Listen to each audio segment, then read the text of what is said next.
L'actualité à l'étranger et d'abord, que se passe-t-il en Corée du Nord? La terreur semble y régner encore un peu plus et cette fois au plus haut sommet de l'État. Information confirmée par la télévision de Pyongyang qui a annoncé l'exécution de l'oncle du leader Kim Jong-un qui n'était autre que son mentor. Celui-ci souhaite apparemment affirmer et renforcer, s'il le fallait, son pouvoir à la tête de cette dictature. Clément Le Goff, Daniel Lévy.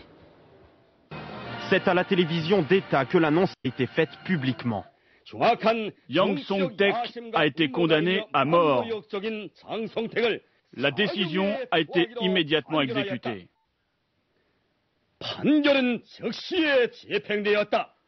Tout s'est joué en moins d'une semaine. Yang Song-taek, ici à gauche, numéro 2 du régime après son neveu Kim Jong-un, a été reconnu coupable de trahison et de complot.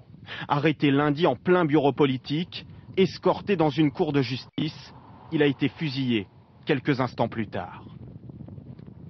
Une élimination brutale dans la dictature la plus fermée du monde, un régime de terreur, une purge au sommet que les Nord-Coréens disent approuver à la télévision. Il a obtenu ce qu'il a mérité.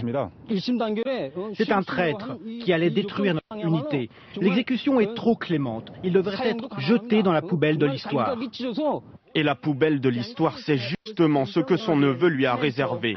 Yang Song-taek disparaît des photos et vidéos comme s'il n'avait jamais existé. On voit Kim Jong-un en train de faire une visite officielle. Sur la photo de gauche, vous avez Chang Song-taek qui est encadré, donc son oncle, et sur la photo de droite, il a disparu. Alors ça, c'est une méthode très traditionnelle en Corée du Nord, où on efface sur les films de propagande les personnes qui sont jugées indésirables. Après avoir enterré son père il y a 2 ans, Kim Jong-un vient donc de tuer son oncle, qui était aussi son mentor.